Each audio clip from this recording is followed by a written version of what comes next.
Hey everyone, welcome back to Barndo Life. So, our last video ruffled a few feathers. We went over the 10 brutal reasons why you shouldn't build a Barndominium. And man, the comment section exploded. A lot of you were thankful for the reality check, but a ton of you sent me some DMs and they were asked like the same question. Okay, I get the risks, but what if I still want to build a Barndominium? How do I actually survive those 10 deal breakers? Well, I promised you I wouldn't leave you hanging. So today, we're going to do part 2. We're going over and we're going to look at those massive hurdles like financing nightmares, the sub-slab plumbing trap, and the dreaded Faraday cage effect.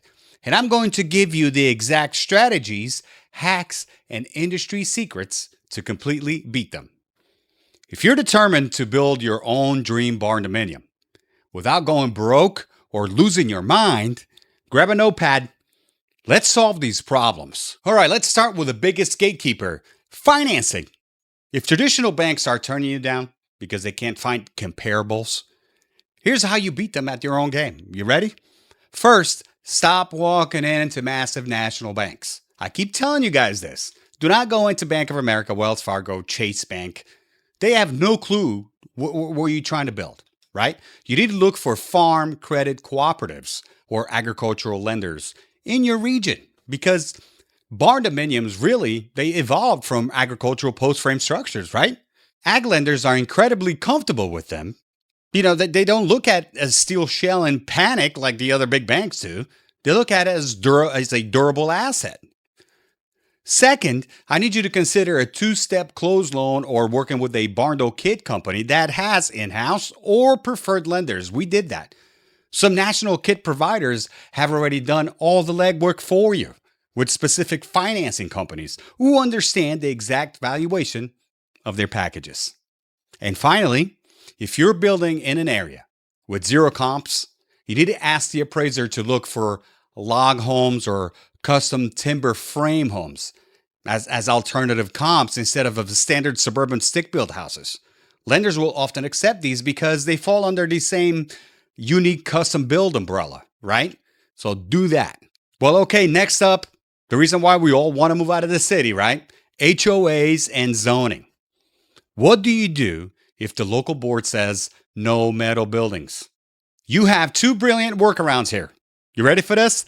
The first is architectural camouflage. A lot of people think that barndominiums only come in industrial R-panel steel siding, but that's not true. Today, you can get post-frame buildings finished in fiber cement like hardy board, traditional brick veneer. You could do brick face on the sides or in the back, or even engineered wood siding. You could do all that. You can have an 100% post-frame skeleton on the inside, but to the HOA Street View inspector, it looks exactly like a high-end traditional custom home. The second trick is looking for land that is zoned as unrestricted or agricultural/residential. That's what we did here. We made sure that it was ag residential, right? If you haven't bought land yet, make this your golden rule. Tell your realtor that you do not want to see anything with residential only deed restrictions. So reason number 3 from the last video was that barndominiums are not always cheaper. True story, right? So how can we make sure that yours actually is? Well, the secret to saving money on a Barndo is simplicity. Simplicity of your shell. The second that you start adding complex roof lines like multiple valleys and bumps and cutouts to the exterior layout, the cost of the steel or engineered wood skyrockets. Keep your building footprint a simple rectangle or a square if you want to keep it under budget. Where you win on a Barndo is the speed of getting dried in.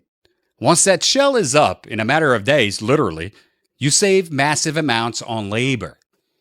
To maximize those savings inside, I would cluster your plumbing, right? And by that, I mean design your floor plan so that the kitchen, master bathroom, and the laundry room all share the same utility walls, right? This cuts down on the amount of piping, it reduces subcontractor labor time, and it keeps your budget exactly where it belongs. Let's tackle the science problems, insulation and the acoustic echo chamber. For insulation, if 100% closed-cell spray foam is blowing your budget, You could use the flash and bat, right? So it's called the flash and bat technique. You pay a professional to come in and spray a 1-inch flash layer of closed cell foam directly against the metal skin of your siding. This completely seals the building and it creates your vapor barrier, right, to prevent condensation. Then what you could do is you could fill the rest of the wall with much cheaper fiberglass or rock wool bat insulation. It cuts your installation costs in half while keeping a pretty good efficiency, right? Because we know the best efficiency would be to have, 5 inches or 6 inches of closed cell foam, but it's very expensive. So this is just an alternative. Now, how do we stop the echo inside that beautiful open space, right? You don't have to ruin your open concept dream with walls, right? So instead, I need you to look upward, right? Look up. Instead of a bare sheetrock or metal ceiling, use tongue and groove wood planks. We did that in our roof. It looks beautiful. And you can use it on your vaulted ceilings. So wood naturally absorbs sound waves rather than bouncing them off. You combine that with like area rugs over your polished concrete or your tile flooring or even your vinyl plank. And if you use upholstered furniture instead of leather, your echo problem completely vanishes. I promise. Let's talk about that terrifying sub-slab plumbing trap that I scared everybody with last video, right? Where your pipes get permanently clogged in concrete. Well, to beat this, you need to implement a 3-way verification check before the concrete truck rolls up. Don't do it the day of. So first, you lay out your floor plan and on the dirt using strings and spray paint, right? 1-to-1 scale, as it is in the blueprint. Secondly, you physically walk the layout. Stand where the toilet goes, stand where the sink goes. Does it feel right? Right? Third, hire an independent third-party inspector or a different master plumber just for a couple hours to do a pre-pour inspection. Have a second set of professional eyes verify the measurements against your blueprints that it is the best $200 you ever spent. It's not, maybe even $300, right? So alternatively, some builders are now utilizing a raised subfloor system over a portion of the slab for the bathrooms, giving them a 6-inch, 6-inch like little crawl space to run and adjust pipes later. It costs a little headroom, so you're taking 6 inches off of the ceiling, but it gives you total peace of mind. Finding a contractor who understands both the commercial exterior shell and the residential interior can be sometimes it could feel like it's impossible. The fix here is to hire a shell contractor and a residential finish general contractor, right? That's what I did. I hired a contractor to put up the shell, and then I acted as a general contractor, but I had residential contractors come in to finish everything else. Do that separately, but introduce them before you sign anything. You need to look for post frame or steel erection crews who specialize in turnkey shells, right? They put up the slab, the columns, the trusses, the roof, and the siding. Then you hand the keys over to a traditional residential contractor. Tell them, look, the hard part is done. The structure is engineered, it's closed in, and it's waterproof. I just need you to treat this like a standard interior framing and finish, right? You're going to frame the house on the interior just like a regular stick frame house. Traditional builders love this because they don't have to worry about weather delays. Their crews are working entirely indoors from day one. And finally, let's fix the exterior modification problem and the Faraday cage cell phone service killer. To future-proof your exterior walls, plan ahead, folks.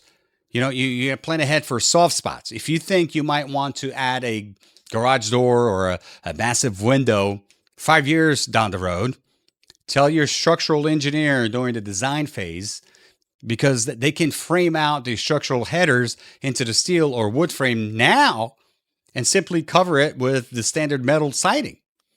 When you're ready to add that window later, the structural strength is already built into the wall.